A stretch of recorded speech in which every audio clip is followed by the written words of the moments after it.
ఉన్నాను. దేవునామానికి మహిమ కలుగును గాక. ప్రైజ్ లార్డ్ అందరూ కూడా ఓకే, దేవునామానికి మహిమ కలుగును గాక. సో లాస్ట్ వీక్ ఏం చూసుకున్నామో ఎవరికైనా జ్ఞాపకం ఉందా? What did we learn? ఏం నేర్చుకున్నాం మనం? ఏం చూసాం మనము? We are reading a beautiful story. ఒక అద్భుతమైనటువంటి the Bible is such a beautiful. Bible అంత అద్భుతమైనటువంటి పుస్తకం అంటే ఒక్కసారి దీన్ని నువ్వు పట్టుకుంటే దాన్ని విడిచిపెట్టడం కష్టం. ఎందుకంటే అద్భుతమైనటువంటి స్టోరీస్, అద్భుతమైనటువంటి సంఘటనలు బైబిల్లో ఉన్నాయి. అది మీకు ఏ మూవీలో, ఏ నావెల్లో కూడా ఇలాంటి సంఘటనలు మీకు కనిపించవండి. ఇందులో దీన్ని జాగ్రత్తగా మీరు చదివితే దాని వెనకాల ఎంత థింగ్స్ ఆర్ హ్యాపెనింగ్, ఎంత విషయాలు జరుగుతాయి ఉన్నాయో మనకు కనపడుతుంది. ఇంకో విషయం ఏంటంటే, బైబిల్లో ఉన్నటువంటి ప్రత్యేకత ఏంటంటే, బైబిల్ వ్యక్తులను ఉన్నటువంటి వారిని ఉన్నట్లుగానే చూపిస్తుంది కదా. ఒక దైవజనుడిని ఆయనలో ఉన్నటువంటి తప్పులు చూపించకుండా కేవలం ఈయనకు చాలా భక్తుడని చూపించట్లేదు బైబిల్ ఏం చూపిస్తుందంటే, ఒక వ్యక్తి ఎలా ఉన్నాడో అదే రీతిగా చూపిస్తూ ఉంది. ఇప్పుడు యాకోబును చూస్తే ఎంతో మోసగాడు వాడు, కానీ దేవుని యొక్క దైవజనుడు కూడా. బైబిల్ ఏం చూపిస్తుందంటే, it shows both things. It shows that he is a man of God. ఆయన దైవజనుడిని చూపిస్తూ ఉంది, ఆయనలో ఉన్నటువంటి పొరపాట్లు కూడా మనకు చూపిస్తూ ఉంది. దావీదు కూడా గొప్ప దైవజనుడు, ఆయన పొరపాట్లు కూడా చేశాడు. So the Bible shows both things. రెండు కూడా మనకు చూపిస్తాను. ఏది కూడా మరుగుపరచట్లేదు దేవుని యొక్క వాక్యం. అది దేవుని యొక్క వాక్యంలో ఉన్నటువంటి గొప్పతనం. హల్లెలూయా. ఎందుకంటే ప్రియులారా, వాక్యం ఏమంటుందంటే, యూ హ్యావ్ టు సీ, ఒక వ్యక్తిలో మంచి ఉంది, ఒక వ్యక్తిలో చెడు కూడా ఉంది కదా. ఆ మంచిది మనం తీసుకోవాలి, చెడ్డదిని మనం చూసి, ఓహో ఆయన ఇలా చేశాడు కనుక నేను కూడా జాగ్రత్తగా ఉంటాను అని మనం ఏం చేయాలి? జాగ్రత్త పడాలి. సో ఇక్కడ ఒక అద్భుతమైనటువంటి సంఘటన జరుగుతూ ఉంది. ఇస్సాకు మనం ఏం చూస్తున్నామంటే, ఇస్సాకు రెబెకాకు ఎంతమంది పిల్లలండి? యాకోబు, ఏశావు కదా. యాకోబు, ఏశావు. ఇందులో పెద్దవాడు ఎవరు? ఏశావా? ఓకే, ఏశావు పెద్దవాడు. తర్వాత వచ్చినటువంటి వాడు యాకోబు. సో యాకోబు ఏం చేశాడంటే, కాళ్ళు పట్టుకొని బయటకు వచ్చాడంట. తల్లి గర్భం నుంచి బయటకు వచ్చేటప్పుడు పెద్దవాడు కాళ్ళు పట్టుకొని బయటకు వచ్చాడు. అంటే మళ్ళీ లాగేస్తూ ఉన్నాడు కిందికి. సో అతను ఏం చెప్పారంటే, వీడు యాకోబు అంటే ఏంటి? మోసగాడు, వీడు మోసం చేసేటువంటి వాడు అని చెప్పి పేరు పెట్టారు. సో ప్రియులారా, ఇస్సాకు అంటే ఏశావు మరియు యాకోబు యొక్క తండ్రి అయినటువంటి ఇస్సాకు, ఆయన ఒకానొక రోజు ఆయన వృద్ధుడుగా ఉన్నాడు. వృద్ధుడుగా ఉన్నప్పుడు ఆయన ఏం చేశాడంటే, తన పెద్ద కుమారుడు ఏశావును పిలిచాడు. ఏశావును పిలిచి, బాబు నేను నిన్ను ఆశీర్వదిస్తాను, నేను దీవిస్తాను, నువ్వు వెళ్ళి నా కోసం వేటాడి మాంసం తీసురా అని చెప్పాడు. సరే, ఏశావు వెళ్ళాడు, వేటాడడానికి వెళ్ళాడు, మాంసం తీసుకురావడానికి వెళ్ళాడు. మీకు విషయం తెలుసా ప్రియులారా, రెబ్కాతో దేవుడు ఏం మాట్లాడాడంటే, 25వ అధ్యాయము 23వ వచనాన్ని చదవండి. జెనసిస్ 25:23. 2 జనములు నీ గర్భములో ఉన్నాయి. దేవుడే ఈ మాటలు ఎవరికి చెప్పాడు? రెబ్కాకు చెప్పాడు. ఇప్పుడు రెబ్కాకు ఏం తెలుసు అంటే, పెద్దవాడేమవ్వాలి? దాసుడుగా ఉండాలి. చిన్నవాడేమవ్వాలి? పెద్దవాడుగా మారాలి. ఈ విషయం ఇస్సాకుకు తెలియదా? తెలుసు. ఎందుకంటే రెబ్కా కూడా వెళ్ళి ఎవరికి చెప్పుంటుంది? తన భర్తతో పంచుకొని ఉంటుంది. కనుక రెబ్కాకి ఇస్సాకు ఇద్దరికి తెలుసు. ఏం తెలుసు అంటే, పెద్దవాడేమవుతాడు? చిన్నవాడుగా మారుతాడు. చిన్నవాడేమవుతాడు? పెద్దవాడుగా మారుతాడు. అంటే పెద్దవానికి వచ్చేటువంటి ఆశీర్వాదములు దేవుడు ఎవరికి ఇస్తాడు? చిన్నవాడికి ఇస్తాడు. సో గమనించండి, దేవుడు ఎప్పుడు కూడా ఆయన మనిషి ఆలోచించినట్లుగా ఆలోచించడు, కానీ ఆయన ఆలోచనలు వేరే, ఆయన తలంపులు వేరే, ఆయన ఆలోచనలు, ఆయన విధానము, the way he works is very different. దేవుడు పనిచేసేటువంటి విధానం చాలా భిన్నంగా ఉంటుంది, చాలా ప్రత్యేకంగా ఉంటుంది. మనిషి ఆలోచించినటువంటి ఆలోచన తీరు లేదు దేవునికి. హల్లెలూయా. ఎందుకంటే he thinks about the end from the beginning. ప్రారంభము నుండి అంతమేంటో ఆయనకు తెలుసు. ఆ అంతమును దృష్టిలో పెట్టుకొని ఆయన పని చేస్తూ ఉంటాడు అని మీకు జ్ఞాపకం చేస్తూ ఉన్నాను. సో ఇక్కడ ఇస్సాకు దేవునికి వ్యతిరేకంగా ఏశావును ఆశీర్వదించాలని ఆశపడతా ఉన్నాడు. ఇస్సాకుకి తెలుసు ఎవరిని ఆశీర్వదించాలి? యాకోబు. కానీ ఏం చేస్తున్నాడంటే, ఆయనకి ఎవరి ఇష్టము? ఏశావు ఇష్టం, పెద్ద కొడుకు ఇష్టం. ఎందుకంటే పెద్ద కొడుకు ఏం చేస్తాడు? వెళ్ళి వేటాడి జింక మాంసం, మరి ఏ మాంసం పట్టుకొస్తాడో మనకు తెలియదు, రకరకాల మాంసం తీసుకొచ్చి వాళ్ళ డాడీకి వండి పెడతా ఉంటాడు. వాళ్ళ డాడీ తింటూ ఆహా ఓహో బాబట్టేవరా, ఎక్కడ తీసుకొచ్చావు, ఏం జరిగింది, ఎలా దొరికింది ఈ ఫుడ్ నీకు అని వాళ్ళ డాడీకి మాంసం అంటే చాలా ఇష్టం కదా. సో మరి ఇస్సాకు చాలా మరి ఆనందించేవాడు. ఎవరిని? ఏశావు తెచ్చినటువంటి మాంసాన్ని తిని చాలా ఆనందించేవాడు. ఆనందించి ఆశీర్వదిస్తాను కానీ ఫస్ట్ నువ్వు మాంసం తీసుకురా అంటున్నాడు మనిషి. ఏం చేస్తున్నాడు? I will bless you but first go and bring some food. నువ్వు వెళ్ళి ఆహారం తిను అని మనం ఆహారం తీసుకురామని అంటున్నాడు. ప్రియులారా, వృద్ధుడుగా ఇస్సాకు మారుతూ ఉన్నప్పుడు తన ఆత్మీయత కూడా క్రమక్రమంగా తగ్గిపోతున్నట్లుగా మనకు కనబడతా ఉంది. He is a man desiring for the world. ఇహలోక సంబంధమైనటువంటి విషయాల కొరకు ఆశపడుతున్నాడు. అలాగే మరి ఆయన దేవుని యొక్క పిలుపును ప్రాబ్లీ మర్చిపోయినట్లుగా మనం చూస్తున్నాం. దేవుడు ఎవరు ఎన్నుకున్నాడో ఆ విషయాన్ని మర్చిపోతున్నట్లుగా చూస్తున్నాం. తన యొక్క శరీరం ఏదైతే కోరుకుంటుందో దానికోసమే ఆశపడతా ఉన్నాడు. ఎవరు? ఇస్సాకు. చూడండి, సో ఏశావు ఏం చేశాడు? తన జ్యేష్ఠత్వాన్ని అమ్మివేసినట్లుగా మనకు తెలుసు. కనుక ఆదిలో కూడా మనం తెలుసు, అవ్వ ఏం చేసిందో తెలుసా? అవ్వ మరి సర్పం ఏమిచ్చింది అవ్వకు? ఆ పండునిచ్చింది. అవ్వ ఏం చేసిందంటే పండును చూసింది, చాలా బాగుందని చెప్పింది, తినడానికి ఆశపడింది, ఆ పండును తింటూ ఉన్నది. ఎవరు? అవ్వ. చూసారా, అందరూ కూడా ఎక్కడ పడిపోతున్నారంటే తిండి దగ్గర పడిపోతున్నారు చాలామంది. ఎవరు? ఇస్సాకు తిండి దగ్గర పడిపోయాడు, అవ్వ కూడా తిండి దగ్గర పడిపోయింది. అలాగే అవ్వ యొక్క భర్త కూడా ఆమె ఇచ్చినప్పుడు ఆయన కూడా తినేశాడు. యేసు ప్రభుల వారికి వచ్చినటువంటి మొదటి శోధన ఏంటి? రొట్టెగా మార్చుకో, తిను అంటున్నాడు సాతానుడు. ఫస్ట్ ఏంటంటే మనకందరికీ ఈ కడుపు చల్లగా ఉంటే మన బాడీ కూడా పనిచేస్తుంది కదా. ఇది ఖాళీగా ఉంటే మన మైండ్ పనిచేయదు, మన బాడీ పనిచేయదు, చేతులు పనిచేయవు, ఏం పనిచేయవు కదా. మనకేం కావాలి? ఈ కడుపును శాంతింపజేస్తే మనకు మిగతా పనులన్నీ కూడా చక్కగా జరుగుతాయని మనం అనుకుంటాం కదా. అందుకే సాతానుడు మొట్టమొదటిగా శోధన ఎక్కడ తీసుకొస్తాడంటే శారీరక శోధన. ద ఫ్లెష్లీ అపిటైట్, మన యొక్క శరీరానికి సంబంధించినటువంటి శోధనను తీసుకొస్తున్నట్లుగా మనం చూస్తూ ఉన్నాం. కాబట్టి ప్రియులారా, ఇక్కడ ఈ రీతిగా ఇస్సాకు తన యొక్క కొడుకును పిలిచి, మరి ఏశావును నువ్వు చూస్తే చాలా బలవంతుడు.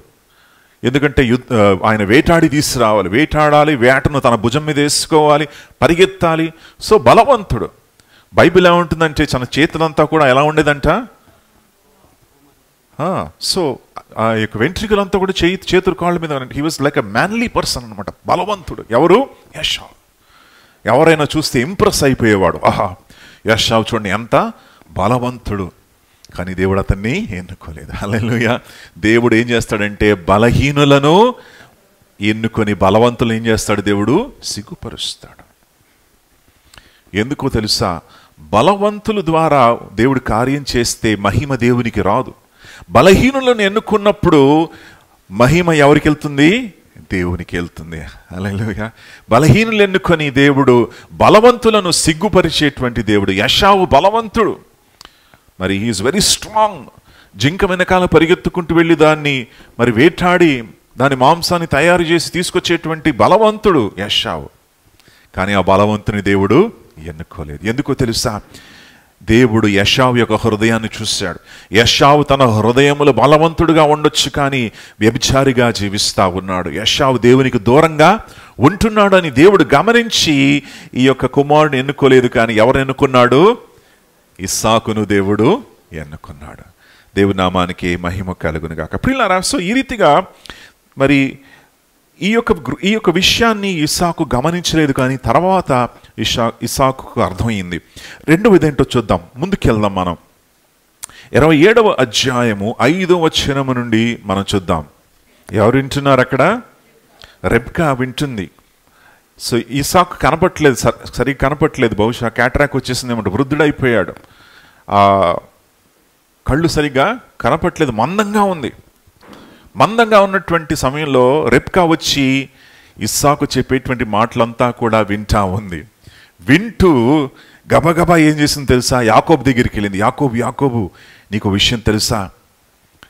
నీ తండ్రి నీ అన్నను ఆశీర్వదించాలని ఆశపడుతున్నాడు, కానీ నేనేమంటున్నానంటే నువ్వు వెళ్ళి ఆశీర్వాదం తీసుకో, నువ్వు వెళ్ళి దొంగలించుకో అని ఎవరంటున్నారు? రెబ్కా అంటున్నారు అని మనం చూస్తున్నాం. ప్రియులారా, ఇక్కడ మనం ఏం చూస్తున్నామంటే ఇంతకుముందు last week before last week మనం ఏం చూస్తామంటే ఇది ఒక మంచి కుటుంబం. ఏ కుటుంబము? ఇస్సాకు, రెబ్కా, వారికి ఇవ్వబడినటువంటి 2 బిడ్డలు, వారందరూ కూడా ఒక శ్రేష్టమైనటువంటి కుటుంబం. అబ్రహాము వంశము నుండి వచ్చినటువంటి వారు. దేవుని దీవెనలు వారి మీద ఉన్నాయి. ఇస్సాకు ప్రార్థనాపరుడు, రెబ్కా కూడా ప్రార్థనాపరురాలు. ఇద్దరు కూడా ప్రార్థించేవారు. ఇస్సాకు తన భార్య కోసం, వివాహం కోసం చాలా ప్రార్థన చేశాడు. 40 సంవత్సరాలకి వివాహం చేసుకున్నాడు. ఎవరు? ఇస్సాకు. రెబ్కా కూడా దేవుని యొక్క మాటను విని లోబడి తెలియనటువంటి ఈ యొక్క వ్యక్తి. ఇస్సాకు తెలియదు ఆ టైంలో, ఇస్సాకు ఎవరు ఎప్పుడు కూడా చూడలేదు, కానీ దేవుడు నడిపింపు ఉంది కనుక వారిద్దరు కూడా జతపరచబడ్డారు. ఒక మంచి కుటుంబము. ఏ కుటుంబము?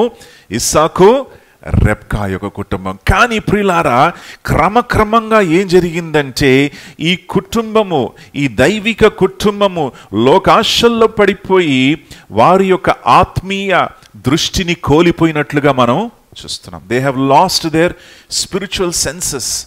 ఆత్మీయ గ్రహింపు వారు కోల్పోయినట్లుగా మనం చూస్తున్నాం ప్రియులారా. కనుక అప్పుడు జరిగింది ఏంటంటే, రెబ్కా ఏం చేస్తుందంటే ఒక పథకం వేసింది. ఏం పథకం అంటే మోసగించేటువంటి పథకం. స్కీమ్, ఒక పథకం, ఒక మోసం చేసేటువంటి పథకం వేసి ఏం చెప్పిందంటే, యాకోబు నువ్వేం చేయాలంటే మీ నాన్నకి ఎట్లయినా కనిపించదురా, నువ్వేం చేయాలంటే మీ నాన్న దగ్గరికి వచ్చి నేను మాంసం వండిస్తాను, నువ్వు తీసుకెళ్ళి మీ నాన్న ముందు పెట్టు, మీ నాన్న దాన్ని తినేసి ఏం చేస్తాడు? నిన్ను ఆశీర్వదించేస్తాడు. గమనించండి, ఆ రోజుల్లో ఆశీర్వాదం అనేది నోటితో పలికేవారు. దేంతో పలికేవారు? నోటితో పలికేవారు. సో యాక్చువల్లీ ఈరోజు మెసేజ్ ఏంటంటే తెలుసా మీకు? ఈరోజు వర్తమానం ఏంటి? నేను ఏ రీతిగా ఆశీర్వదించబడగలను? How can I be blessed or how can I receive the blessing of God? దేవుని యొక్క ఆశీర్వాదము ఎలా పొందుకోవాలి అనేది మనం నేర్చుకుంటున్నాం. కనుక అది నీకు ఈ నెక్స్ట్ పార్ట్లో చెప్తాను మీకు. ముందుగా దేవుని యొక్క ఆశీర్వాదం ఏంటి, దానిని మనం ఏ రీతిగా పొందుకోవాలి, ఎలా మనము పొందుకోకూడదు అనేటువంటి విషయాలు కూడా మీతో చెప్తూ ఉన్నాను. జాగ్రత్తగా వినండి. దేవుని నామానికి మహిమ కలుగును గాక. ప్రియులారా, అక్కడ ఏం జరిగిందంటే రెబ్కా ఏం చేసిందంటే యాకోబుని తీసుకెళ్ళి అతని ముందు నించిపెట్టింది. ఎవరి ముందు? ఇస్సాకు ముందు. ఇస్సాకు ఇప్పుడు ఏం చేస్తున్నాడు తెలుసా? యాకోబుని ఏమనుకున్నాడు? యెషావు అనుకున్నాడు. యెషావు అనుకొని, యెషావు వచ్చేసావారా అని అడిగాడు. అవును వచ్చేసాను నాన్న అని అంటున్నాడు. చూడండి 18వ వచనం. తన తండ్రి దగ్గరికి వచ్చి నా తండ్రి అని పిలవగా, నా కుమారుడా నీవెవరు అని అడుగుతా ఉన్నాడు. అన్నప్పుడు ఇప్పుడు ఏం చేస్తున్నాడు యాకోబు? ఇక్కడ పచ్చి అబద్ధం. ఏంటండి? పచ్చి అబద్ధం చెప్తున్నాడు. ఏమంటున్నాడు? నేను నీ పెద్ద కుమారుణ్ణి, నీ జ్యేష్ఠ కుమారుణ్ణి అని ఒక పచ్చి అబద్ధాన్ని ఎవరు చెప్తున్నారు? యాకోబు మోసగిస్తా ఉన్నాడు, ఒక అబద్ధాన్ని ఆడుతా ఉన్నాడు అని మనం చూస్తూ ఉన్నాం. రెబ్కా అన్నప్పుడే యాకోబు ఒకవేళ నిజంగా దైవజనుడు అయినట్లయితే ఆయన ఏం చెప్పాలి? లేదమ్మా నేను ఇది చెయ్యను. దేవుడు ఏం చేయగలడు? నన్ను ఆశీర్వదించగలడు. నన్ను ఎన్నుకున్నాడు కనుక ఏదో విధంగా దేవుడు నన్ను దీవించగలడు. కానీ నేను మోసగించి, నా తండ్రిని మోసగించి నేను ఆశీర్వాదము దొంగలిస్తే నాకు ఎటువంటి దీవెన ఉండదు అని ఎవరు చెప్పాల్సింది? యాకోబు చెప్పాల్సిందే కదా. చెప్పగలడా యాకోబు? చెప్పగలడు. తర్వాత మనం ఏం చూస్తున్నామంటే యాకోబు యొక్క కొడుకు యోసేపు చాలా బలంగా నిలబడ్డాడు. హల్లెలూయా. శోధన వచ్చినప్పుడు నేను చెయ్యనంటాడు. హల్లెలూయా. ధైర్యంగా నిలబడతాడు. ఎవరు? యాకోబు యొక్క కొడుకు అయినటువంటి యోసేపు. కానీ యాకోబు లొంగిపోయాడు. ఏమన్నాడంటే నేను నీ యొక్క జ్యేష్ఠ కుమారుని నన్ను ఆశీర్వదిస్తూ అని మోసగిస్తున్నట్లుగా మనం చూస్తున్నాం. తర్వాత 24వ వచనాన్ని మనం చూద్దాం. నీవేనా అని మరలా అడుగుతున్నాడు. ఎందుకో తెలుసా? ఆయన స్వరం ఎలా ఉందంట? యాకోబు స్వరము. ఆయన చేతులు పట్టుకుంటే ఈయన ఏం చేశాడంటే, వాళ్ళ అమ్మ ఏం చేసిందంటే గొర్రెల యొక్క చర్మాన్ని తీసుకొచ్చి అక్కడక్కడ వేసిందంట. ఆయన ముట్టుకున్నప్పుడు యెషావు యొక్క శరీరంలాగా ఈయన శరీరం కూడా కనబడుతుందని ఆమె ఏం చేసింది, చాలా తెలివైంది. ఎవరు? రెబ్కా. ఈ రెబ్కా ఏం చేసిందంటే ఆ యొక్క గొర్రె యొక్క చర్మాన్ని ఎవరి మీద వేసింది? యాకోబు మీద వేసింది. దగ్గరికి రా అని పిలిచాడు ఇస్సాకు. పిలిచి ముట్టాడు. ముట్టుకొని దగ్గరికి రమ్మన్నాడు. అన్నప్పుడు నిజంగా నువ్వు నా కుమారుడా అంటే రెండవసారి ఏమంటున్నాడు? నేనే అని అంటున్నాడు. మరలా అబద్ధం, సెకండ్ లై. తన తండ్రి దగ్గర మోసగిస్తున్నాడు. 2 సార్లు అబద్ధాలు ఆడుతూ ఉన్నాడు. తర్వాత నా దగ్గరికి రా, నన్ను ముద్దు పెట్టుకో అని అంటున్నాడు. ఎవరు? నాన్న అయినటువంటి ఇస్సాకు. సో ఆ రోజుల్లో మరి మిడిల్ ఈస్టర్న్ కంట్రీస్లో మనం వెళ్తే వాళ్ళు గ్రీట్ ఎలా చేస్తారంటే, పురుషులు ఏం చేస్తారంటే హద్దుకొని వాళ్ళు ఇక్కడ ముద్దు పెడతారు అన్నమాట. అంటే డైరెక్ట్గా ఇట్లా చీక్ని వారు తగులుకుంటారు. సో ఆ పద్ధతి అప్పటి నుండి ఉంది. సో వాళ్ళ నాన్న పిలిచాడు, నా కుమారుడా రా, నా దగ్గరికి రా, నన్ను ముద్దు పెట్టుకో అన్నప్పుడు ఈయన వచ్చి ఏం చేశాడు? నాన్నను ఏం చేశాడు? ముద్దు పెట్టుకున్నాడు. అంటే ముద్దు ద్వారా ఏం చేశాడు? అప్పగించేశాడు. బైబిల్లో ఇంకో వ్యక్తి అలా పనిచేశాడు. ఎవరు చెప్పండి? యూదా ఇస్కరియోతు కూడా ఏం చేశాడు? యేసు ప్రభుల వారిని ముద్దు పెట్టుకొని అప్పగించేసినట్లుగా మనకు చూస్తున్నాం. What a sad thing! ఎంత విచారము, ఎంత మరి మోసము ఇక్కడ జరుగుతూ ఉంది. ఎంత భయంకరమైనటువంటి పనులు ఇక్కడ జరుగుతూ ఉంది. ఇంత దైవిక కుటుంబము, దేవుడు ఏర్పాటు చేసుకున్నటువంటి కుటుంబములో ఏమవుతుందంటే స్కీమింగ్ అన్నమాట. మోసం చేయడము, అబద్ధాలు ఆడడము, పన్నాగం, కుట్ర, ఇవన్నీ కూడా దైవిక కుటుంబములో జరుగుతూ ఉంది. ప్రియులారా, ఇది మన కుటుంబాలు ఈ రీతిగా ఉండడానికి వీలు లేదు. హల్లెలూయా. దేవుడు ఏర్పాటు చేసుకున్నటువంటి కుటుంబాలు ట్రాన్స్పరెంట్గా ఉండాలి. ఒకరు వెనకాల ఒకరు మాట్లాడుకోవడం, ఒకరు వెనకాల ఒకరు సాకులు చెప్పుకోవడం, ఒకరు వెనకాల ఒకళ్ళు మరి మాట్లాడుకోవడం అనేది దైవిక కుటుంబంలో ఉండకూడనటువంటి పరిస్థితి. అది ఉండకూడదు మన కుటుంబాలు. హల్లెలూయా. మన ఒకరినొకరు మనం ప్రేమించాలి, ఒకరికొకరు మనము గౌరవించాలి, ఒకరికి తగిన జీవితాన్ని, దేవుని క్రీస్తుకు తగినటువంటి జీవితాన్ని మనం జీవించాలి. దైవజనుడైనటువంటి ఇస్సాకు కుటుంబమే ఇలా ఉంది. మన పరిస్థితి ఏంటి? మన కుటుంబాల పరిస్థితి ఏంటి? మనం జాగ్రత్తగా ఉండాలి ప్రియులారా. ఇస్సాకు ఏం చెయ్యాలంటే తన 2 కుమారులను కూర్చోబెట్టుకొని వారికి క్లాస్ పీకాలి. అక్కడ రే, నువ్వు ఎలా జీవిస్తూ ఉన్నావు, నువ్వు ఎలా నడుస్తూ ఉన్నావు, నీ నడవడిక ఎలా ఉంది అని ఇస్సాకు కూర్చోబెట్టి ఏం చేయాలి? కుమారులను ఖండించాలి, కుమారులను సరిచేయాలి. అది ఎవరి యొక్క బాధ్యత? అది తండ్రి బాధ్యత, తల్లి బాధ్యత. హల్లెలూయా. ఒకవేళ మీ పిల్లలు మీ మాట వినకుండా ఉంటూ ఉన్నట్లయితే కూర్చోబెట్టి వారిని క్లాస్ పీకండి, కూర్చోబెట్టి వారిని సరిచేయండి. Bring them to God. దేవుని వైపు మరల వారిని త్రిప్పింప చేయండి.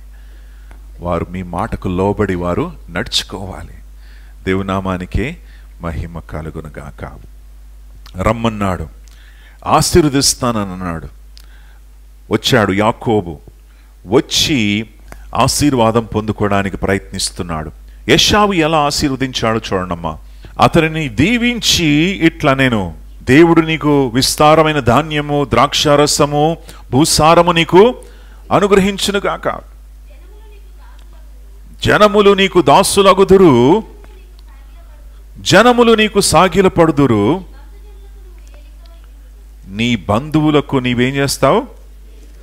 ఏలికవై ఉంటావు అని దేవుడు మరి ఇస్సాకు ఈ మాటలు పలుకుతున్నట్లుగా మనం చూస్తూ ఉన్నాం. ప్రియులారా, చాలా జాగ్రత్తగా గమనించాలి. ఆశీర్వాదం అనేది తండ్రి ఎలా ఇస్తున్నాడు కుమారుడి కంటే తన యొక్క మాటల ద్వారా ఇస్తా ఉన్నాడు. ఈ మాట మర్చిపోకండి. తర్వాత we will think about this. తండ్రి తన కుమారుడిని ఎలా దీవిస్తున్నాడంటే తన మాట ద్వారా దీవిస్తా ఉన్నాడు. దేవుడు యాకోబును ముందే చెప్పాడు. ఏం చెప్పాడు? యాకోబును ఆశీర్వదిస్తాను. హల్లెలూయా. అబ్రహాము యొక్క ఆశీర్వాదముతో నేను ఆశీర్వదిస్తాను. అబ్రహాముకి ఏమి ఇచ్చాడు వాగ్దానం? అబ్రహామా, నేను నిన్ను ఆశీర్వదిస్తాను, నేను దీవిస్తాను, గొప్ప జనముగా నిన్ను చేస్తాను, నువ్వు అభివృద్ధి పొందుతావు, నువ్వు వర్ధిల్లుతావు అని దేవుడు అన్ని ఆశీర్వాదాలు ఎవరికి ఇచ్చాడు? అబ్రహాంకి ఇచ్చాడు. తర్వాత ఇస్సాకు కూడా దేవుడు కనపడి ఇస్సాకుతో కూడా మాట్లాడుతూ ఏమంటున్నాడంటే చూడమ్మా, 26వ వచనములో 26వ అధ్యాయము ఇస్సాకుకు దేవుడు కనబడి, ఇస్సాకు 2వ వచనము చూడమ్మా, యెహోవా ఎవరికి ప్రత్యక్షమయ్యాడు? ఇస్సాకు ప్రత్యక్షమయ్యి, ఇదిగో నేను నీకు తోడై ఉంటాను, నిన్ను ఆశీర్వదిస్తాను. మరలా అదే వాగ్దానం. ఏ వాగ్దానము? అబ్రహాంకి ఇచ్చినటువంటి వాగ్దానము దేవుడు ఎవరితో చేస్తున్నాడు? ఇస్సాకుతో చేస్తున్నాడు. ఇప్పుడు దేవుడు ఏం చేస్తాడు తెలుసా? యాకోబుని ఎన్నుకున్నాడు కనుక యాకోబు దగ్గర కూడా దేవుడు ఏం చేయాలి? వచ్చి అదే వాగ్దానము దేవుడు చెయ్యాలి. ఇస్సాకు తెలుసు ఏంటి, నా తండ్రి అబ్రహాం చనిపోయాడు కనుక అగ్రిమెంట్ ఆయనతో క్లోజ్ అయిపోయింది. దేవుడు ఏం చేస్తున్నాడంటే ఒక మనిషి ఒక అగ్రిమెంట్ ఉన్నప్పుడు ఆ మనిషి బతుకున్నంత వరకే ఏముంటుంది? అగ్రిమెంట్ ఉంటుంది. ఆ మనిషి చనిపోయాక అగ్రిమెంట్ ఏమైపోద్ది? విరిగిపోతుంది కదా. అందుకే దేవుడు ఏం చేశాడంటే అబ్రహాంతో వాగ్దానం చేశాడు. అబ్రహాం బ్రతికున్నంత కాలము ఆ యొక్క వాగ్దానం ఆయనతో ఉన్నది.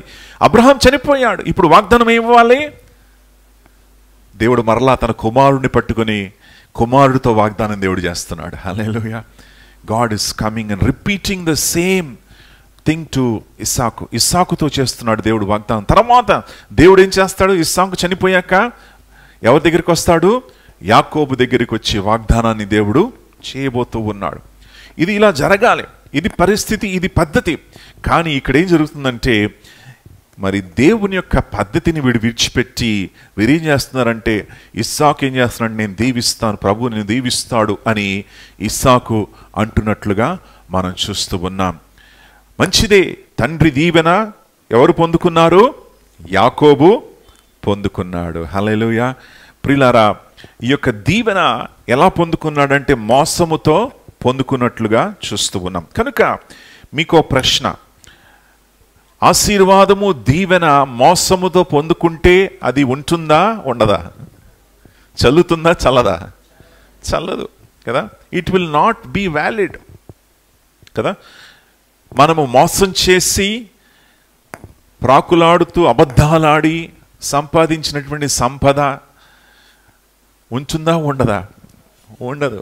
ఆశీర్వాదంగా ఉంటుందా ఉండదా? ఉండదు. కొంతమంది ఏమంటారో తెలుసా?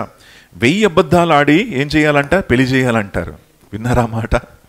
1000 అబద్ధాలు ఆడైనా సరే ఒక పెళ్లి మనం చెయ్యాలి, ఒక ఆడపిల్ల పెళ్లి చేయాలంటారు. ఎందుకంటే ఆడపిల్లలు పెళ్లి చేయడం చాలా కష్టం. సో ఎన్ని అబద్ధాలు ఆడినా పర్వాలేదు, పెళ్లి చేసేయండి అమ్మా అంటారు కదా. సో ఆ విషయంగా ఆ విధముగా మనం ఆలోచించకూడదు. హల్లెలూయా. ఎందుకంటే అబద్ధం ఆడేది అనేది దేవునికి వ్యతిరేకమైనటువంటి పని. దేవుని యొక్క వ్యతిరేకమైనటువంటి పనిని మనం చేయకూడదని మనం నేర్చుకుంటున్నాం. రెండవది ఏంటో తెలుసా? నీ సొంత ఆలోచన ప్రకారం నువ్వు వెళ్ళకు. దేవుడు ఇస్సాకు ఏం చెప్పాడంటే, ఇస్సాకు నేను యాకోబుని ఆశీర్వదిస్తానంటే ఈయనేమనుకున్నాడు? దేవుడు ఏదో చెప్పాడులే కానీ మనం ఎవరిని దీవిద్దాం? నా పెద్ద కొడుకు వీడే కదా, వీడే నాకు అన్నీ కూడా తెచ్చిపెడుతున్నాడు కదా, వీడిని ఏం చేస్తాను? ఆశీర్వదిస్తాను. దేవుడు ఏమన్నాడు? కాదు. ఎవరు? యాకోబు. పెద్ద కొడుకు కాదు, యాకోబును నువ్వు దీవించాలి అంటే తన సొంత ఆలోచన పెట్టుకుంటూ ఎవరు నడుస్తూ ఉన్నారు? ఇస్సాకు నడుస్తూ ఉన్నారు అని మనం చూస్తూ ఉన్నాం. ఇంకో విషయం ఏంటో మనం తెలుసుకుంటున్నాం ఏంటంటే, మన సొంత ప్రయాసపడి మనం దేవుని వాగ్దానాన్ని మనం నెరవేర్చలేం. దేవుడు ఒకవేళ నీకు వాగ్దానం ఇస్తే నీవు దాన్ని సొంతంగా ఆలోచన పెట్టుకొని ఇలా చేస్తే వాగ్దానం నెరవేర్చబడుతుంది, అలా చేస్తే వాగ్దానం నెరవేర్చబడుతుంది అని మీరు మీ సొంత ప్రయత్నం చేయకండి. అబ్రహాముకు దేవుడు ఏం చెప్పాడంటే, అబ్రహామా నేను నిన్ను ఆశీర్వదిస్తాను, నీకు సంతానం ఇస్తానంటే సారా ఏమన్నదంటే, నాకు సంతానం కలగట్లేదు కాబట్టి నువ్వు ఎవరిని ఈ యొక్క ఆ పనికత్త అయినటువంటి హాగారుతో నువ్వు వివాహం చేసుకో, ఆమె ద్వారా నాకు దేవుడు సంతానం ఇస్తాడేమో అని అంటుంది. చూసారా? సొంత ఆలోచనలు వారు పెట్టి దేవుని యొక్క ఆశీర్వాదం పొందుకోవాలని వారు చూస్తూ ఉన్నారు. కనుక ఈ 3 విషయాలు గమనించండి. మొట్టమొదటిగా ఏంటంటే, మన సొంత తలంపుల ద్వారా మనం ఆశీర్వాదం, మన సొంత పనులు చేయడం ద్వారా, మన ఇష్టానుసారంగా జీవించడం ద్వారా మనం ఆశీర్వాదమును పొందుకోలేం. We cannot receive the blessings of God by doing things our own way. నా సొంత ఇష్టంగా నేను చేస్తాను, దేవుడు నన్ను దేవా నన్ను ఆశీర్వదించు అంటే కుదరదు. రెండవది ఏంటంటే మోసగించడము, అబద్ధాలు ఆడుతూ మరి పెద్దవాడైపోవడానికి, మరి గొప్పవాడైపోవడానికి ప్రయాసం చేస్తూ ఉన్నట్లయితే ఆ ప్రయాసం అంతా కూడా మనం మానివేయాలి. మనం ఏం చేయాలంటే మన ప్రయాసం ఏమేమి ఉండాలంటే దేవుని సంతోషపరిచేటువంటి ప్రయాసం ఉండాలి. కానీ మన సొంత గొప్పను చేసుకునేటువంటి ప్రయాసం మనం చేయకూడదని బైబిల్ సెలవిస్తూ ఉంది. దేవుని నామానికి మహిమ కలుగును గాక. సో నిజంగా దేవుడు యాకోబును దీవించాలని ఆశపడ్డాడా, ఆశపడలేదా? Yes or no? God wants to bless Jacob. అవునా? యాకోబు నువ్వు మోసం చేయాల్సిన అవసరం లేదు నాన్న, నువ్వు అబద్ధాలు ఆడాల్సిన అవసరము లేదు. నువ్వు ఈ రీతిగా ప్రతి ఒక్కరిని మోసం చేసి, నీ తండ్రిని మోసం చేసి, నీ అన్నకు మోసం చేసి, నువ్వు అబద్ధాలు ఆడి నువ్వు దీవెనలు కొట్టేయాలని చూస్తున్నావు కదా, అది నీకు అనవసరము. ఎందుకంటే నేను ముందే నిన్ను ఆశీర్వదించాలని ఆశపడ్డాను. I always want to bless you. నేను ఎప్పుడు కూడా నేను దీవించాలని ఆశపడుతున్నాను. కానీ నువ్వు ముందే మరి ప్రాక్కులాడుతూ ఉన్నావు, నీ సొంతంగా నువ్వు చేయాలని ఆశపడుతున్నావు. కానీ నా కోసం నువ్వు ఏం చేయట్లేదు, ఎదురు చూడట్లేదు. నా కోసం నువ్వు ఎదురు చూడట్లేదు. You are trying to get blessing somehow. ఏదో విధంగా నాకు దీవెన కావాలి, ఏదో విధంగా నేను గొప్పవాడిని అయిపోవాలి, ఏదో విధంగా నేను మరి అన్నీ నాకు కావాలి అని నువ్వు ప్రాకులాడుతున్నావు. కానీ దేవుని కోసం నువ్వు ఎదురు చూడట్లేదు. అది ఆ రీతిగా మనం జీవిస్తే మనకు ఆశీర్వాదం అనేది ఉండదు. మన సొంత ప్రయాసపడుతూ ఎంతో ఆశపడుతూ ప్రభువా నన్ను దీవించు అన్నప్పుడు ఆ దీవెనలు రావు. మనం ఏం చేయాలంటే దేవుని కోసం వేచి ఉండాలి. ఎవరి కోసం? దేవుని కోసం. యాకోబు దేవుని కోసం వేచి ఉన్నాడు. బైబిల్లో అనేక మంది దేవుని కోసం వేచి ఉన్నారు. వేచి ఉన్నప్పుడు దేవుడు తన సమయంలో ఏం చేశాడు? ఆశీర్వదించాడు, దీవించాడు, హెచ్చించాడు. సో ప్రియులారా, how can I receive the blessings of God? ఏ రీతిగా నేను దేవుని యొక్క దీవెనలు పొందుకోగలను? మీకు ఒక 5 పాయింట్లు చెప్పాలని ఆశపడుతున్నాను. అందరూ కూడా 5 అని చెప్పండి. 5 విషయాలు. ఈ 5 విషయాలు చాలా జాగ్రత్తగా వినండి. How can I receive the blessing of God? యాకోబు వలె జీవించడం మాత్రం, యాకోబు వలె ప్రాక్కులాడుతూ, మోసగిస్తూ, అబద్ధాలు ఆడుతూ దేవునికి దీవెనలు కొట్టేయాలని చూస్తున్నటువంటి వారు మరి ఈ 5 విషయాలు మీరు వినాలి. ఎందుకంటే ఈ 5 విషయాల ద్వారా మీరు ఏం నేర్చుకోబోతున్నారంటే, how can I receive God's blessings in my life? దేవుడు దీవించాలని ఆశపడుతున్నాడు. దేవుడు మంచివాడు. సమస్తమును సృజించిన తర్వాత ఏమన్నాడు? ఆదాము అవ్వల్ని ఏం చెప్పాడు? మీరు ఫలించి అభివృద్ధి పొందండి, మీరు దీవించబడండి, బీ బ్లెస్డ్ అని దేవుడు అంటున్నాడు. హల్లెలూయా. ప్రియులారా, you have to be blessed. God wants to bless you. దేవుడు నేను దీవించాలని ఆశపడుతున్నాడు. దానికి 5 విషయాలు మనం నేర్చుకోబోతున్నాం. మొదటి విషయం ఏంటంటే, దేవునికి తగిన జీవితాన్ని మనం జీవించాలి. ఆయనకు ఇష్టకరమైనటువంటి జీవితాన్ని జీవించాలి. ద్వితీయోపదేశకాండం 11వ అధ్యాయము 27వ వచనములో ఈ మాటలు ఉన్నాయి. డిట్రానమీ చాప్టర్ 11 వర్స్ 27లో ఈ మాటలు మనం చూస్తూ ఉన్నాం. దేవుడు ఏమంటున్నాడంటే, మీరు దేవుని యొక్క ఆజ్ఞలను మీరు వినిన ఎడల మీకేముంటుంది? దీవెన.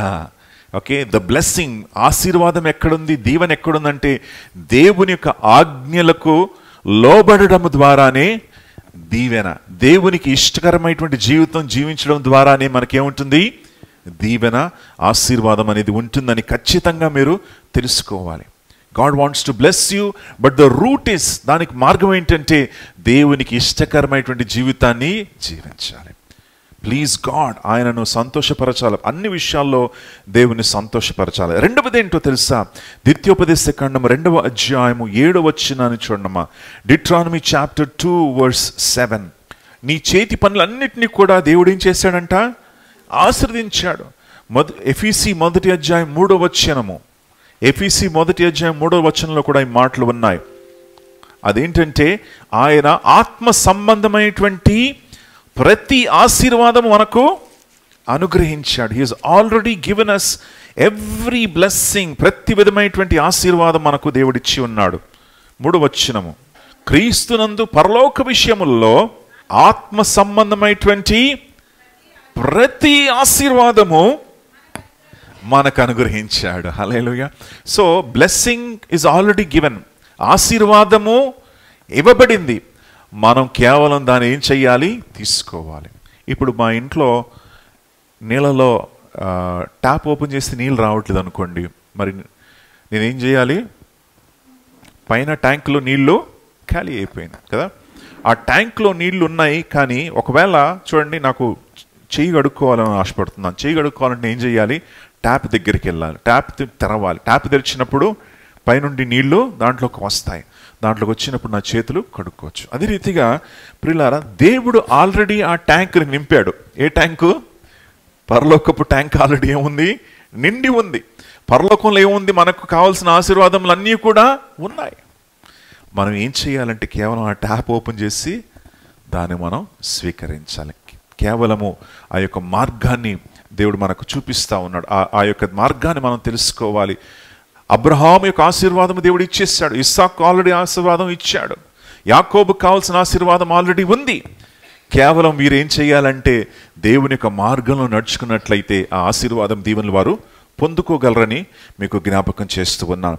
కనుక రెండవ దేవుడు ఏంటంటే దేవుడు ఆల్రెడీ మనకు దీవించాడు. మనము కేవలము ఆ దీవెనలు మనం పొందుకోవాలి. మూడవ విషయాన్ని మీరు చూడమ్మా. ద్వితీయోపదేశ కాండము 10వ అధ్యాయము 8వ వచనం. Deuteronomy chapter 10 verse 8.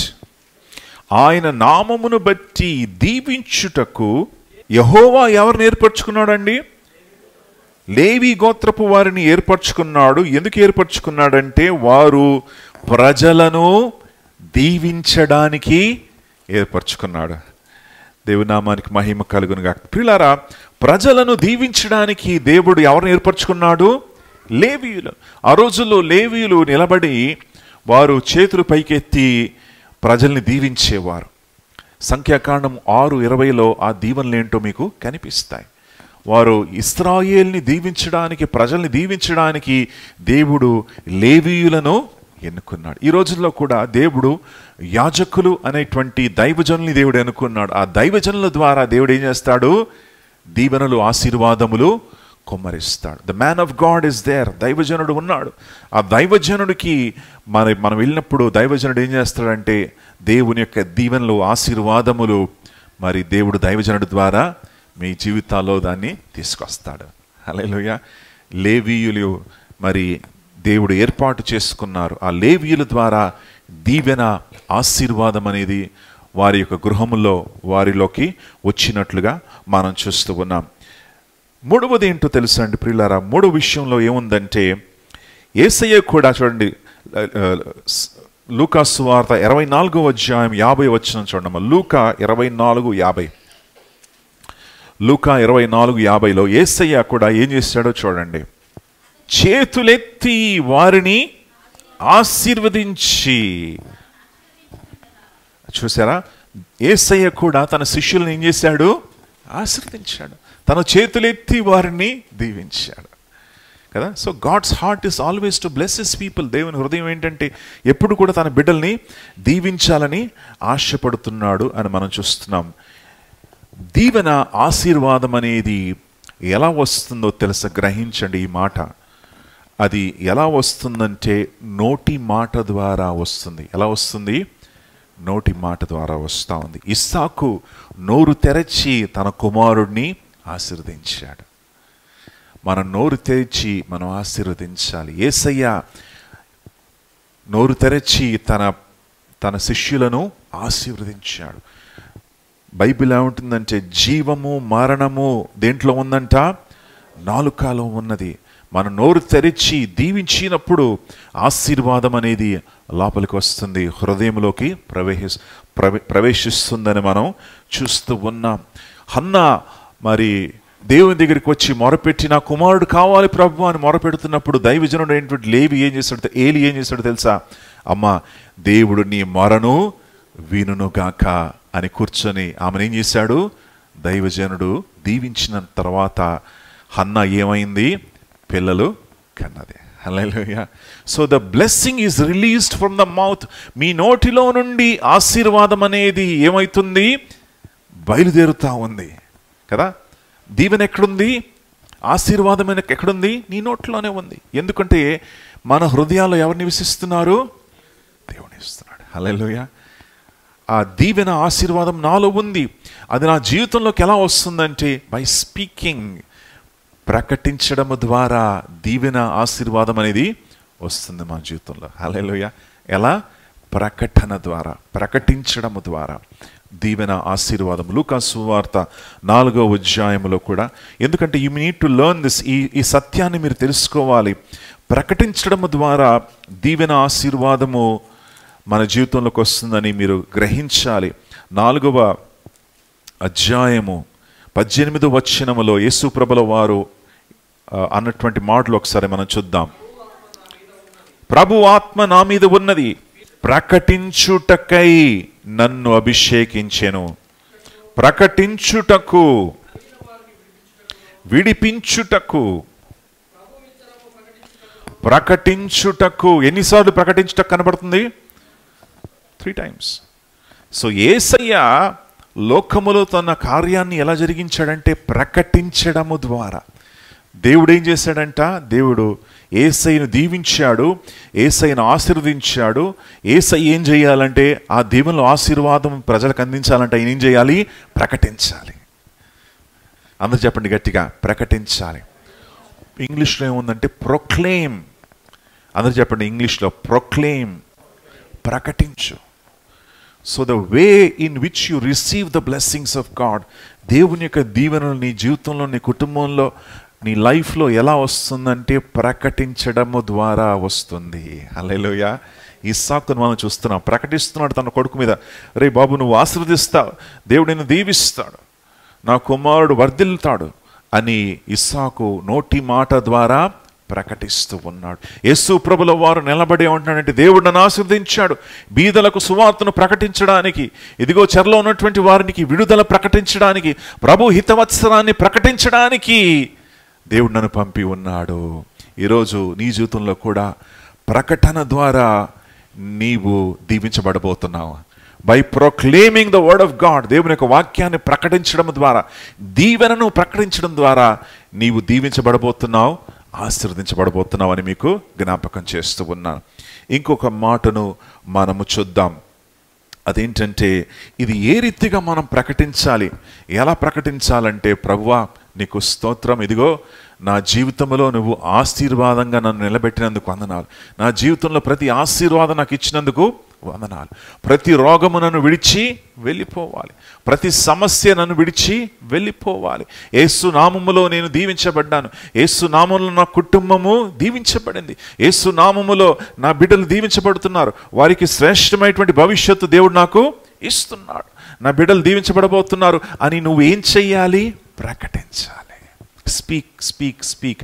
ఎందుకంటే దీవెన, ఆశీర్వాదము నాలుక వశము. రైట్? అర్థమైందండి మీకు? ఎలా వస్తుంది దీవెన?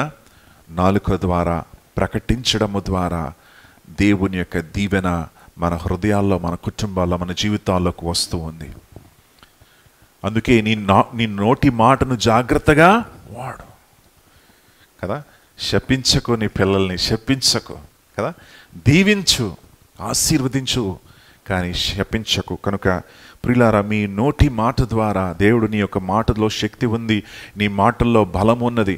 అందుకే యేసయ్య దగ్గరికి ఆ యొక్క శతాధిపతి వచ్చినప్పుడు ఆయన ఏమన్నాడంటే, యేసయ్య నీవు కేవలం ఒక మాట చెప్పు, నువ్వు మాట మాట్లాడితే ఏమవుతుంది? నా సేవకుడు ఇంట్లో ఉన్నటువంటి వాడు కూడా ఏమవుతాడు? స్వస్థపరచబడతాడు. There is power in words. నోటి మాటల్లో ఏముంది? శక్తి. మార్కు 11వ అధ్యాయము 22వ వచనము 23. అందుకు యేసు వారితో ఎట్లనెను, మీరు దేవుని విశ్వసించుడి, ఎవడైనను ఈ కొండను చూచి నీవు ఎత్తబడి సముద్రములో పడవేయమని చెప్పి తాను మనస్సుల్లో సందేహింపక తాను చెప్పినది జరుగునని నమ్మిన ఎడల వాడు చెప్పినది ఏమవుతుంది? జరుగునని మీతో గ్యారంటీగా చెప్పుచున్నాను. ఏం జరుగుతుందంట? ఆయన చెప్పినది జరుగును. సో మీరు ప్రకటించేటప్పుడు ఎలా ప్రకటిస్తారు? విశ్వాసంతో ప్రకటించాలి కదా. విశ్వాసంతో మీరు ప్రకటించినప్పుడు మీరు ఏదైతే చెప్తున్నారో అది జరుగుద్ది అని మీరు నమ్మాలి. ప్రార్థన అంటే కూడా అదే. Prayer is nothing but praying with faith. విశ్వాసంతో మనం ప్రార్థించాలి, విశ్వాసంతో ప్రకటించాలి, విశ్వాసంతో జీవించాలి అని మీకు జ్ఞాపకం చేస్తున్నాను. కాబట్టి ప్రియులారా, ఆశీర్వాదం అనేది నోటి మాటల ద్వారా వస్తూ ఉంది. 3 విషయాలు మీకు చెప్పాను. మొదటిది ఏంటంటే దేవునికి ఇష్టకరమైనటువంటి జీవితాన్ని జీవించాలి. దేవునికి ఆయాసకరమైనటువంటి జీవితాన్ని జీవిస్తూ ప్రకటిస్తూ ఉన్నట్లయితే జరగదు. దేవునికి ఇష్టకరమైనటువంటి జీవితాన్ని జీవించాలి. రెండవది ఏంటంటే అన్ని విధాలుగా దేవుడు నిన్ను దీవించాడు. ఆల్రెడీ దేవుడు నిన్ను దీవించాడు. నువ్వు కేవలం దాన్ని నీ సొంతం చేసుకోవాలి. నీ నోటి మాట ద్వారా దీవెనలు నీ జీవితంలోకి ప్రవేశిస్తుందని మీకు జ్ఞాపకం చేస్తున్నాను. 4వది ఏంటో తెలుసా? నీవు ఏదైతే విత్తుతావో అదే పంటను నువ్వు కోస్తావు. నువ్వు ఏ మోతాదులో అయితే విత్తుతున్నావో అదే మోతాదులో నువ్వు కోస్తావు. నువ్వు ఎంతైతే ఏమంటారు దాన్ని, ఎంత మెజర్ చేస్తున్నావో, ఏ కొలతతో అయితే నువ్వు కొలుస్తున్నావో అదే కొలత పంటను నువ్వు కోస్తావు. కొంచెం విత్తనాలు వేస్తే కొంచెం పంట, ఎక్కువ విత్తనం వేస్తే ఎక్కువ పంట కదా. This is the law. ఇది ఒక ధర్మము, ఒక చట్టం అన్నమాట. ఈ చట్టం ఏంటంటే నువ్వు ఏదైతే వేస్తావు అదే నువ్వు వస్తుంది నీకు. నువ్వు మంచిది వేస్తే మంచిదే నువ్వు కోస్తావు. నువ్వు మంచోడులాగా ఉంటే నువ్వు మంచోడుగానే అందరూ నిన్ను పలకరిస్తారు. నువ్వు చెడ్డోడుగా నువ్వు ప్రవర్తిస్తే ప్రజలందరూ కూడా అలాగే నిన్ను చూస్తారు. నువ్వు ఏదైతే వేస్తున్నావు అదే నీకు వస్తుంది. What ever you so you will get it. నువ్వు ఎలా జీవిస్తే, ఇతరులకు నువ్వు ప్రేమగాను మాట్లాడితే వారు ప్రేమగా నీకు పలకరిస్తారు. ఇతరులకు ద్వేషంగా నువ్వు మాట్లాడితే వాళ్ళ నీ దగ్గర దూరం వెళ్ళిపోతారు. నువ్వు ఎలా జీవిస్తే, ఎలా నడుస్తే అదే నీకు రిటర్న్ వస్తుంది. ఈ రూల్ని ఎవరు మార్చలేరు. ఈ రూల్ ఎవరు పెట్టారంటే దేవుడే పెట్టాడు ఈ రూల్. నువ్వు ఏదైతే విత్తుతావో అదే నువ్వు కోస్తావు. నువ్వు ఎంతగా విత్తుతే అంతగా నువ్వు కోస్తావు. మంచిది ఎక్కువ విత్తుతే మంచి ఎక్కువ పంట నువ్వు కోస్తావు కదా. సో ప్రియులారా, ఇది మీరు మర్చిపోకూడదు. దేవుని యొక్క రాజ్యములో మనం ఏం చేయాలి? విత్తనాన్ని విత్తాలి. విత్తనం అంటే మన సమయం, విత్తనం అంటే మన యొక్క టాలెంట్స్, విత్తనం అంటే మన యొక్క డబ్బు, విత్తనం అంటే మనకున్నటువంటి కుటుంబం అని మీకు జ్ఞాపకం చేశాను. లాస్ట్ వీక్ ఆల్రెడీ మీతో మాట్లాడాను. వాట్ ఈజ్ ఎ సీడ్ అనేది మీకు చెప్పాను. ఆ విత్తనాన్ని మనం దేవుని యొక్క సన్నిధిలో విత్తినప్పుడు మన యొక్క ఆర్థిక వనరులు, మనకున్నటువంటి సమయము, మనకున్నటువంటి సంపద, మనకున్నటువంటి బిడ్డలు, వాటిని దేవునికి మనం సమర్పించినప్పుడు God will give it back to you. దేవుడు నీకు తిరిగి ఇస్తాడు. హల్లెలూయా. దానిని దేవుడు నిన్ను ఆశీర్వదించి దీవించి నీకు మరలా తిరిగి దాన్ని అనుగ్రహిస్తాడు. సామెతలు 11:24-25 వచనాలు చూడమ్మా. సామెతలు 11:24-25. మరొక్కరు కీర్తనలు 37:26 చూడొచ్చు. వెదజల్లి అభివృద్ధి పొందువారు కలరు, తగిన దానికన్నా తక్కువిచ్చి లేమిని పొందుకున్నవారు కలరు. చాలమ్మా. కీర్తనలు 37:26. Psalms 37:26. దినమెల్ల వారు దయాళురలై అప్పును వారు ఇచ్చుదురు. మనము అప్పునిచ్చినప్పుడు, లేక మనము ఇతరులను మనము దీవించినప్పుడు మరలా మన పిల్లల్ని ఏం చేస్తాడంటే దేవుడు వారి సంతానమును ఆశీర్వదిస్తాడు దేవుడు. సో ప్రియులారా, the Bible is very clear on giving and receiving. మనం ఇచ్చినప్పుడు దేవుడు మరలా ఏం చేస్తాడు? మనకు తిరిగి నూరంతలుగా మనల్ని ఆశీర్వదిస్తాడని మనం చూస్తున్నాం. This is the 4th way of blessing. 4వ విధము దేవుడు దీవించడానికి. 5వది ఏంటంటే దేవుని సన్నిధి. ఏంటండి? దేవుని సన్నిధి. There is blessing in the presence of God. దేవుని యొక్క సన్నిధిలో ఏముంది? ఆశీర్వాదం. హల్లెలూయా. దీవెన. ఓబేదేదో ఏం చేశాడు తెలుసా? దేవుని యొక్క మంద సమూహాన్ని తీసుకొచ్చి తన ఇంట్లో పెట్టుకున్నాడు. ఇంట్లో పెట్టుకున్నప్పుడు తన ఇంటివారు, తన కుటుంబము, తన బంధువులు, ఎవ్రీబడీ వర్ బ్లెస్డ్. అందరూ దీవించబడ్డారు. హల్లెలూయా. 3 నెలలు పెట్టుకున్నాడు. 3 నెలల్లో ఐశ్వర్యవంతుడుగా మారిపోయాడు. ఎవరు? ఓబేదేదో. 3 నెలల్లో దేవుని యొక్క సన్నిధి తన జీవితంలో ఎంతగా పనిచేసిందంటే దావీదు చూశాడు. అరే బాబాయ్, వాడు దీవించబడిపోతున్నాడు, నేను దాన్ని తీసుకొచ్చేయాలి, నా ఇంట్లో పెట్టుకోవాలని చెప్పి దావీదు పట్టుకొచ్చి దేవుని యొక్క సన్నిధి తన దగ్గర పెట్టుకోవాలని ఆశపడుతున్నాడు. చూసారా? How much God can bless you. దేవుడు ఎంతగా నేను దీవించగలడు. అది ఎక్కడుందంటే దేవుని సన్నిధి. అందరూ గట్టి చెప్పండి, దేవుని సన్నిధి. దేవుని సన్నిధిలో ఏముంది? దీవెన, ఆశీర్వాదము, నెమ్మది, సమాధానము, స్వస్థత దేవుని సన్నిధిలో ఉంది. కనుక do not neglect the presence of God. దేవుని సన్నిధిని నిర్లక్ష్యం చేయకండి. Long for God's presence. అందుకే బైబిల్ అంటుంది కదా, దావీదు ఏమంటున్నాడంటే, ప్రభువా, దుప్పి నీటి వాగు కొరకు ఆశపడుతున్నట్లుగా నేను నీ కోసం ఆశపడుతున్నాను. హల్లెలూయా. దేవుని సన్నిధి కొరకు మనం ఆశపడాలి. ఆయన సన్నిధిలో పరిగెత్తుకుంటూ వచ్చి ఆయన స్తుతించడానికి, ఆయనతో కనెక్ట్ అవ్వడానికి, ఆయన దీవెనలో ఆశీర్వాదాలను పొందుకోవడానికి మనం ఆశపడాలి. మీరందరూ కూడా దేవుని యొక్క సన్నిధిలో సమయాన్ని గడుపుతున్నారమ్మా? ప్రతిరోజు సమయాన్ని గడుపుతున్నారా? Do you spend time in God's presence? Yes, you need to. Very important, చాలా ప్రాముఖ్యం. ప్రతిరోజు సమయాన్ని తీసుకుంటే 30 minutes, at least 30 minutes alone with God. 30 నిమిషాలన్నా దేవునితో ఒంటరిగా ఉండి మీరు మాట్లాడండి.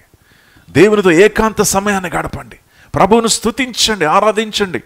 దేవుడు నీ జీవితంలో కార్యం చేయకపోతే నన్ను వచ్చి మళ్ళీ అడగండి. అట్లీస్ట్ 30 నిమిషాలన్నా ఒంటరిగా దేవుని సన్నిధిలో దేవుని స్తుతించి, దేవుని ఆరాధించి, మోకరించి ప్రార్థించండి. ఖచ్చితంగా దేవుడు నిన్ను ఆశీర్వదిస్తాడు. హల్లెలూయా. Compulsory God will bless you. There is no greater thing than this. దేవుని యొక్క సన్నిధిలో దీవెన, ఆశీర్వాదము ఉన్నది. కనుక ప్రియులారా, ఈ విషయాల గురించి మీరు ఆలోచించండి. అక్కడ ఆ రోజు మనం చూసాం, ఇస్సాకు మరి ఆశీర్వదించాలని ఆశపడ్డాడు, యాకోబు ఆశీర్వాదం కోరుకున్నాడు, కానీ రూటు కరెక్ట్ కాదు. ఏం చేశాడు? కరెక్ట్ మార్గంలో వెళ్లకుండా వేరే మార్గం ద్వారా ఆశీర్వాదం కొట్టేద్దామని చూశాడు. తన సొంత ఆలోచనతో ఆశీర్వాదం కావాలనుకున్నాడు, కానీ దేవుడు ఏర్పాటు చేసినటువంటి మార్గంలో ఆయన వెళ్ళలేదు. ప్రియులారా, నువ్వు నేను కూడా దేవుడు ఏర్పాటు చేసేటువంటి మార్గంలో వెళ్ళండి. దేవుడు దీవిస్తాడు. ఏదో అది చేసుకోవాలి, షేర్ మార్కెట్లో ఇన్వెస్ట్ చేసుకోవాలి, అక్కడికి వెళ్ళాలి, ఇక్కడికి వెళ్ళాలి, అది చేయాలని పురాకులాడకండి. ఎందుకంటే దేవుని ఆశీర్వాదం ఎలా వస్తుందంటే, నీవు దేవుని యొక్క దృష్టిలో కరెక్ట్గా జీవించాలి. ఫస్ట్ దేవుని మార్గంలో నడవాలి, దేవుని సన్నిధిని వెతకాలి, నీ నోటితో నువ్వు ఒప్పుకోవాలి, నీ నోటితో నువ్వు ప్రకటన చేయాలి. దేవుని సన్నిధిని ఆశపడి ఆయన సన్నిధికి వచ్చినట్లయితే the blessings of God will come in to your life. హల్లెలూయా. దేవుని దీవెనల ఆశీర్వాదములు నీ జీవితంలోకి వస్తాయి. ప్రార్థన చేద్దాం, అందరు కలిసి ప్రార్థన చేద్దాం. పరిశుద్ధుడా, స్తోత్రం, నీకే మహిమ మహిమ మహిమ, ఆశీర్వాదములు, దీవెనలు తండ్రి నీ సన్నిధిలో ప్రభువా నిండుగా ఉన్నాయి తండ్రి. ప్రతి విధమైనటువంటి ఆశీర్వాదమును ఇవ్వాలని ఆశపడుతున్నావు. ప్రతి విధమైనటువంటి దీవెనలతో నీ బిడ్డలను దీవించాలని ఆశపడుతున్నావు. ఆల్రెడీ ఇచ్చేస్తానంటున్నావు తండ్రి. ఇదిగో ఆల్రెడీ నీ బిడ్డలను ప్రభు దీవించేశావు. ఎఫెసీ 1:3 ప్రకారం ప్రతి విధమైనటువంటి ఆశీర్వాదము నీ బిడ్డలకు ఆల్రెడీ పెట్టేశావు. నీకు స్తోత్రం.